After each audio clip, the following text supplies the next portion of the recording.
Bonjour, c'est Dominique. Alors, je montre la page terminée. Alors, je vous rappelle que ce projet est fait en collaboration avec la boutique Mamscrap. Alors, visitez mamscrap.fr pour vos achats, pour faire ce projet ou d'autres projets. Alors, ça devient votre boutique idéale, d'accord? Alors, merci Mamscrap. Alors, on continue. Je vous montre ce que ça donne tout terminé. Alors, le dessus de la page. Alors, j'ai placé mes petites attaches ici, enveloppe. Alors ici, on a, ça lève comme ceci. Alors j'ai pris ici une petite phrase qui était plus longue, mais bon, il y avait ça ici dans les bouts. Moi, j'ai pris juste les mots. Alors, have a cup of positivity. Ça veut dire have a cup of positivity. Alors, prenez une tasse de positivisme. C'est ce que ça veut dire finalement en anglais. Alors, 2 espaces photo ici. Alors, 10 par 7,5, 7,5 par 7,5. Ici aussi, on a 10 par... est-ce que j'ai 7,5? Excusez. Oui, j'ai 7,5 juste. Ici, j'avais 8. C'est plus grand. Alors, 7,5 par 10. Et puis ici, on a 7,5 par 7,5, mais pas tout à fait. Donc, ça peut être pour un journaling, n'importe quoi. Puis, on ouvre ici. Alors, j'ai les pochettes ici avec les cartes à l'intérieur. J'ai tout maté. Ça a été quand même assez long. Quand il faut agencer les couleurs, tout ça, là. Voilà, les 2 cartes ici qui entrent dans les pochettes. Alors, j'ai utilisé un des papillons. J'ai probablement ajouté des perles, des choses comme ça, là. J'ai pas terminé. Alors, mais quand même, ça fait déjà assez beau. J'ai pris les papillons ici. Je vais prendre des papillons ici, puis je vais répéter un des papillons dans mes stickers qui sont iridescents. Alors, je trouve que ça fait très, très bien. Alors, vous voyez, c'est pour ça ici qu'on avait poussé la pochette plus loin, qu'on l'avait faite plus petite, pour que la carte sorte.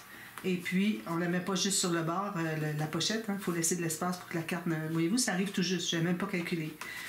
Puis ici aussi, on peut faire un petit journaling si on veut. Grande photo ici, 7,5 par... non, excusez, 10 par 15. Et puis, voilà.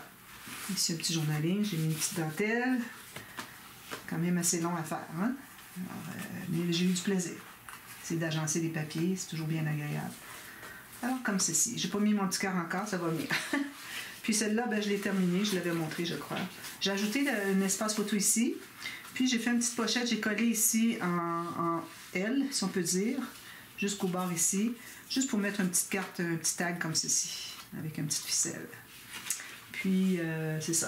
Tout est terminé ici. Je pense que vous l'aviez vu, celle-là. Je me souviens plus ce que... Moi, c'était hier. Au moment où j'enregistre, moi, c'était la veille. Alors, ici, il y a d'ailleurs, je n'avais pas dit, mais j'ai coupé un petit peu de la pointe. C'est pas nécessaire que ça arrive pointu ici. Alors là, ça libère vraiment parce que sinon, il fallait que je lève en haut la pointe. Alors, quand vous allez l'installer, si vous voulez, vous pouvez couper une petite pointe, puis le faire après coup. Une fois que c'est maté tout ça, vous enlevez une pointe, puis le matage ici aussi, j'ai enlevé. C'était pas tout à fait collé au bord, c'était parfait. Alors, c'est pour ça que ça fonctionne si bien. Voilà. Alors, ça, c'est fait. Il faut l'aider un peu. Ça va. Puis quand je l'aide un peu, bien, ça courbe encore un peu. Alors, c'est pour ça que j'ai maté juste d'un côté pour qu'il y ait de la souplesse. Sinon, ça va bloquer.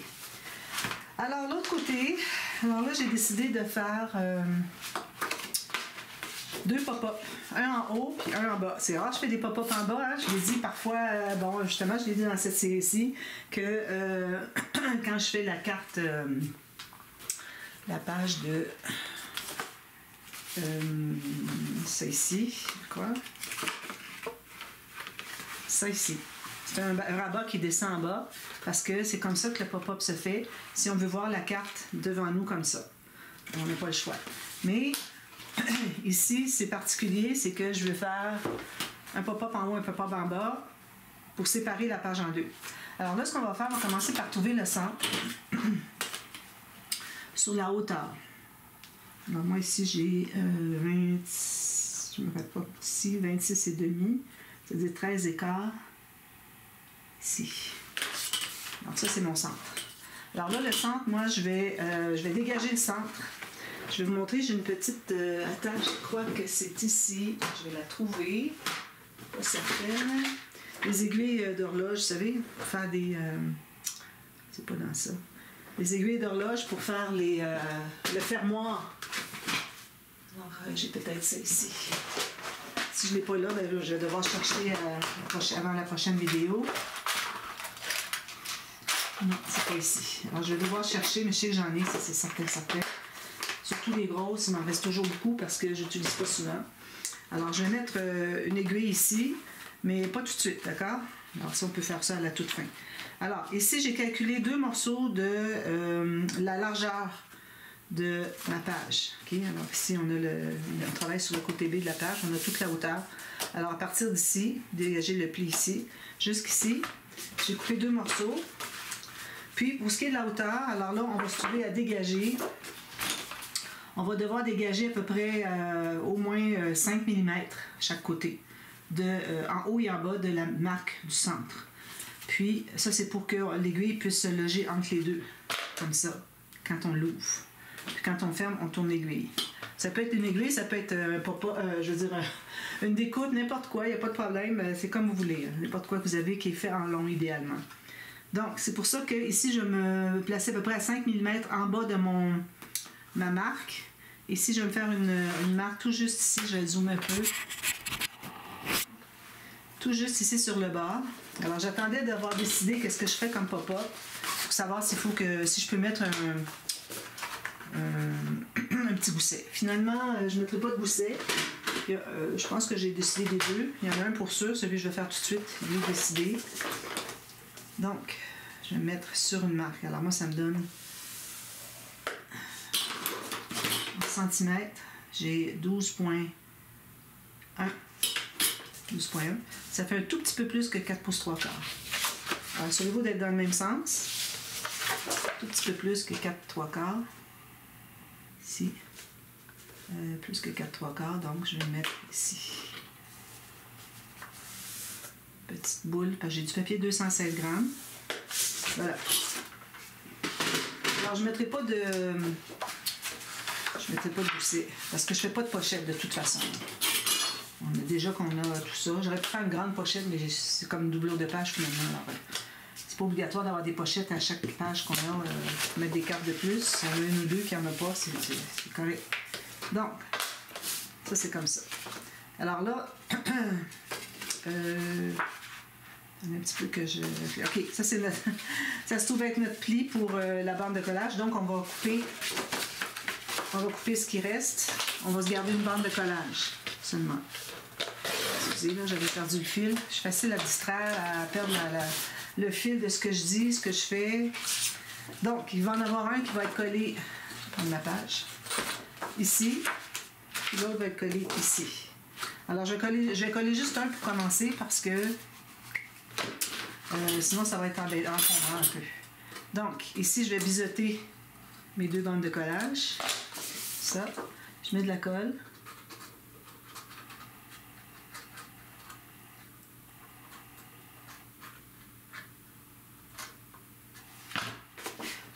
Donc, je vais l'installer complètement en haut.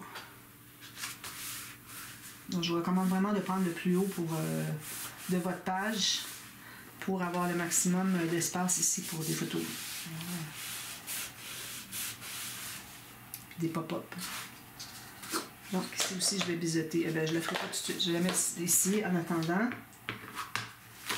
Alors, on presse bien ça. Alors là, je vais faire le genre de pop-up des 12 petites cartes. Sauf que je vais le faire petit, parce que sinon, je ne vois pas quoi d'autre je pourrais faire. Alors, on va prendre un autre papier. Là, ici, ça va être plié en 2 ici. Je vais enlever ici. On va l'essayer. Alors, on va prendre une feuille de papier cartonné.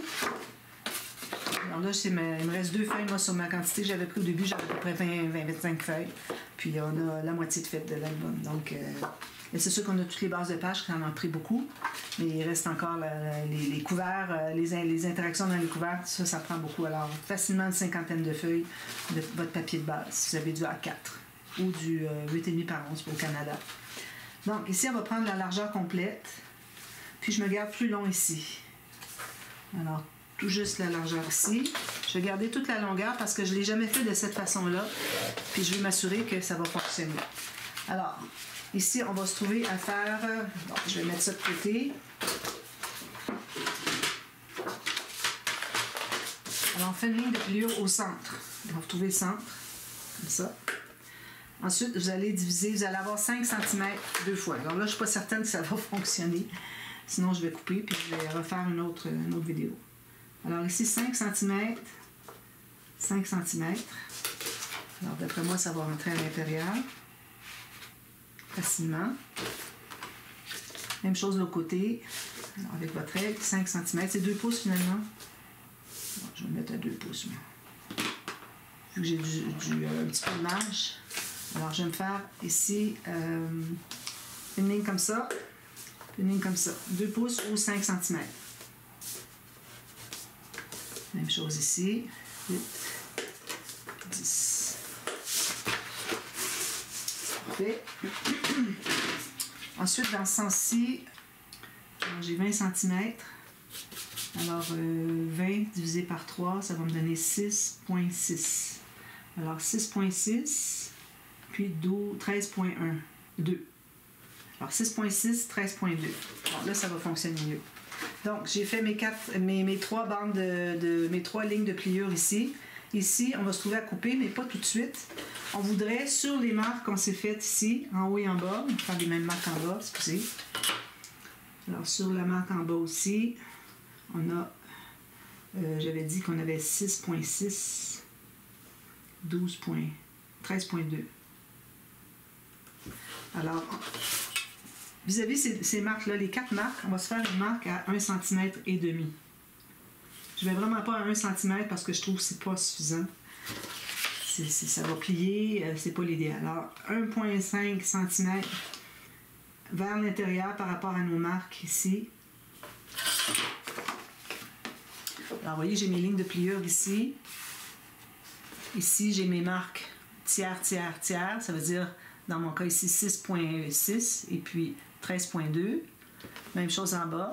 Puis, sur ces petites marques-là, j'ai fait une marque vers l'intérieur à 1,5 cm. Même chose ici, 1,5 cm.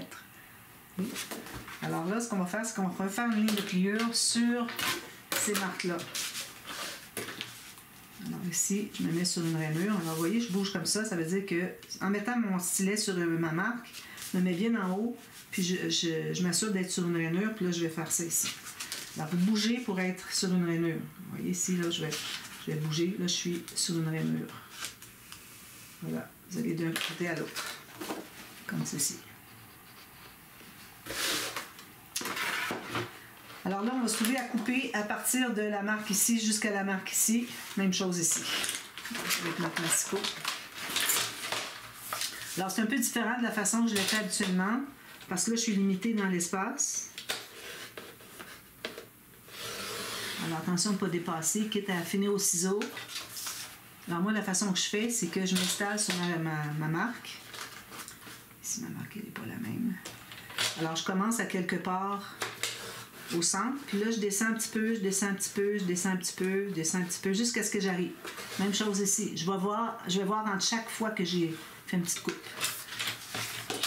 Alors là, on peut effacer nos marques.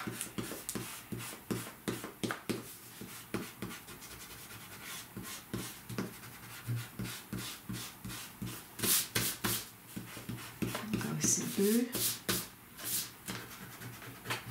Toutes nos marques. Alors là, ce qu'on va faire, c'est qu'on va tout plier ça du côté montagne. Alors, vous pliez tout ça ici, au centre. Comme ça. Puis, comme ça. OK. Ensuite, les petits bandes ici, on va les plier toutes seules. Comme ça. Puis, comme ça. Ensuite, alors là, on va être comme ceci. Tout ce qu'on a à faire, c'est plier. Alors, un en haut, un en bas. Alors, lui, on avait plié vers le haut. Ensuite, lui, vers le bas. Vers le haut, vers le bas, puis vers le haut ici. Vous voyez, ça donne ceci. Puis, là, ce qu'on a ici, si on a un haut ici, lui est bas, c'est correct. Ici, on a tous des bas, ça ne fonctionne pas. Ça veut dire que ceux-là, ici, ils doivent être hauts. Voilà, on a tout terminé. C'est simple, hein? Vraiment, là. Là, on va tout le plier. C'est là que je vais voir si ça va bien fonctionner selon ce que je veux faire. Alors, comme ceci. Ça, c'est toujours un petit peu embêtant à plier parce qu'on ne sait jamais dans quel sens le prendre. Il faut faire bien attention pour ne pas plier. C'est pour ça que je fais bien attention. Je ne veux pas plier ici ou déchirer. Alors, il faut y aller vraiment graduellement. Alors, on va y aller comme ceci pour commencer. Puis ensuite, lui, on va le plier dans l'autre sens. Il va aller à l'intérieur ici. Alors, vous voyez, ça me prend juste ça finalement, l'espace. Ça veut dire que j'aurais pu faire bien plus grand que ça encore.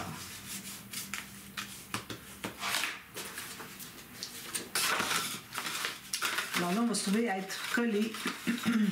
On doit se placer à un certain endroit où est-ce qu'on veut avoir, finalement comme hauteur. Et puis là, vous allez placer la ligne du centre ici, tout juste sur le pli de votre rabat. Puis vous allez coller le U ici, puis coller l'autre U ici. Alors on en colle juste un, on va faire l'autre après coup. Donc, alors là, je le tiens bien. Je mets de la colle sur tout le U ici. C'est un gros U très large, là, mais c'est un U.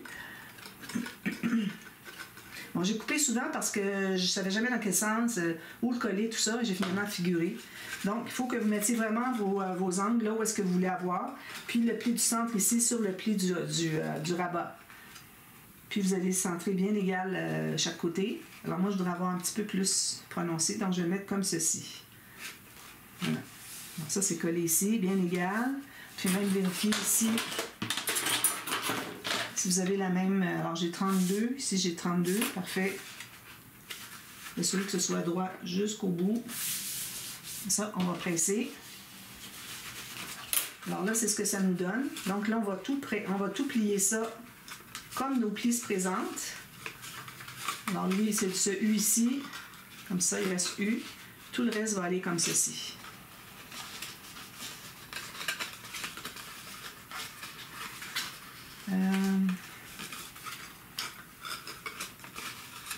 Comme ça. Voilà. Bon, vous voyez, mon U, je le garde intact. Ça, il faut que ça soit comme ceci. Là, je vais en profiter pour bien presser. Je n'ai pas bien pressé encore.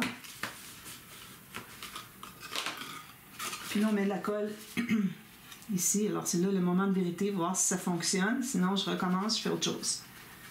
Parce que je l'ai vu, mais je n'ai pas regardé le tuto. Alors, je me suis dit, ben là, ça va être facile à figurer. Finalement, c'est pas si facile que ça.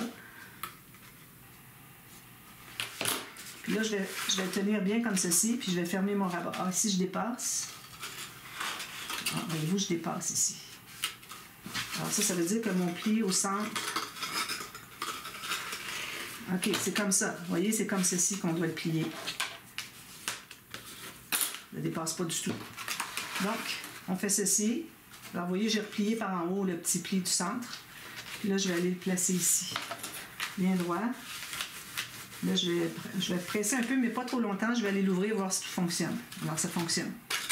Ici, lui, ben, je vais le presser un petit peu plus parce qu'il n'est pas assez pressé. Le pli, je veux dire. Donc, ça donne ceci. C'est joli, hein? Ici, ben, c'est certain qu'on peut profiter de toute la hauteur qui est ici. Donc, on a plus que juste le petit 5 par 5 ici. Alors, moi, si je mets... Parce qu'on va couper la photo. Alors, si je mesure tout ça de hauteur ici, ça me donne 8 cm. Alors, on peut avoir une 5 par 7,5, quelque chose comme ça. Ici, j'aurais dû couper un petit peu de mon... Ça frotte pas tellement. J'allais dire, on va couper un petit peu sur la largeur ici. Quand on a fait de la coupe au centre, faire un petit millimètre. Finalement, non, ça va. Donc, on a des photos ici. Ici, celle-là, on doit couper la photo, puis ne pas couvrir le pli. Ici, comme ça. Toutes ces petites photos-là, ici, même chose. On peut aller jusqu'ici. D'ailleurs, mon rabat, je comprends pas. Je suis beaucoup trop petite ici, là. Je comprends pas ce que j'ai fait, là. Je devais être plus long que ça, là. Mais on va le laisser comme ça. Puis on aura une bande, quelque chose de plus large encore. L'aiguille va pouvoir tourner, ou peut-être autre chose qu'une aiguille va pouvoir tourner pour garder les deux rabats fermés comme ça. De toute façon, on a suffisamment, comme vous pouvez voir. Des photos 5 par 5, ça va. Ici, est-ce que j'ai 5? Oui, ici, j'ai plus par contre. J'ai 6,5 par 5. Alors, on peut couper des photos puis garder plus sur la largeur, finalement. Si je l'avais fait plus long, j'aurais pu aller à 7,5 par 7,5 peut-être. Non, ici, j'ai juste 6,5, je ne peux pas faire plus que ça. Donc, ça revient à peu près au même. Puis même que celui-ci pourrait être plus grand, se rendre juste à 8 mm de l'autre. J'aurais plus de possibilités de pop-up ici, du fait qu'il n'est pas au centre. Alors, moi, ce que je vais faire, c'est que je vais faire un autre rabat, puis je vais le faire arriver à 6 ou 8 mm ici. Puis donc, il faut que j'ajoute encore 1,5 cm ici. J'aurai la possibilité de faire plus grand, ça vaut la peine de le faire. Ici, est-ce que je l'ai? Non. C'est une belle chute quand même, très utilisable, très réutilisable.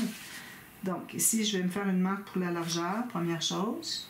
Puis ensuite, alors je vais me placer ici à 6, 8, j'allais à 8 mm au cas où le centre de mon aiguille soit trop gros.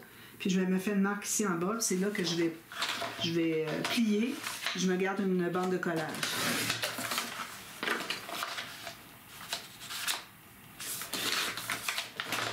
Oui, c'est ici je vais plier, j'ai une bande de collage. Ça, c'est un diachylon clair, c'est pas, ça n'a peut-être pas l'air très joli, très beau, mais j'ai une petite blessure en dessous. Donc, on fait la ligne de pliure. Excusez, là, j'ai coupé souvent. Ça va faire que la vidéo ne sera pas longue pour vous, mais pour moi, ça a été plus long parce que j'avais des moments de réflexion. Là. Alors ça, que j'enlève ça sur mon temps de vidéo. Alors ici, je vais prendre ma petite boule. J'ai du 216 grammes. Ceci.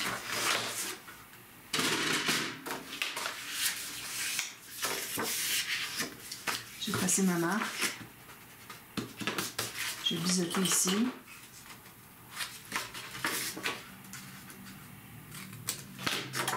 Je mets de la colle.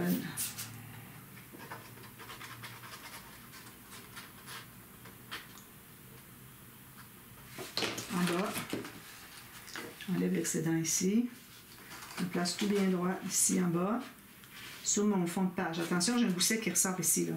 C'est mon gousset en rouleau de l'autre côté. Alors, il ne faut pas se fier à ça comme largeur. Là. Alors, je vais tout juste sur le bord de la base de page. Puis, bien vis-à-vis ici. Parfait. Je le tiens bien au centre. Je vais les presser ici, puis presser ici. Donc ici, je vais avoir plus de place pour une autre interaction. Alors, vous voyez ici, moi, il me reste... j'ai 8 mm. C'est parfait. Ici, les coins, on peut les arrondir si on veut. Alors, je vous reviens partie B parce que là, j'avais réfléchi à quelque chose, mais je veux m'assurer que ça fonctionne. Pour faire comme lui, que j'ai coupé tout le temps, parce que je me demandais si je devrais faire autre chose. Est-ce que ça va fonctionner? Comment je vais faire? Je ne comprends pas. Finalement, c'était vraiment simple. Il faut juste que le pli ici arrive au centre. Puis, là, on a nos montagnes de la hauteur qu'on veut. Puis, on met la colle sous le U ici. C'est un U, vous voyez, U. Vous collez au complet. Puis ensuite, vous pliez. Puis vous mettez de la colle sur le U, puis vous refermez le rabat, puis ça va tout se contenir à l'intérieur. Il ne faut pas qu'il y ait rien qui ressorte ici. Donc, je vous reviens partie B, puis on va faire l'autre pop-up. J'ai une bonne idée, mais je vais préparer mes morceaux juste pour être certaine que ça fonctionne. Là, ça va être le cahier sur plateforme. Je ne l'ai pas fait encore, je suis dans ce projet-là. Alors, je l'ai fait dans le projet du mois passé, mais bon, c'est ce qui me vient comme idée. Je vais voir, peut-être que je vais avoir une autre idée, mais bon, je vous reviens tout de suite, de toute façon, à la demi-heure, dans quelques secondes, si vous regardez. Et puis, voilà, puis on fait l'autre pop-up, d'accord? À tout à l'heure. Bye bye.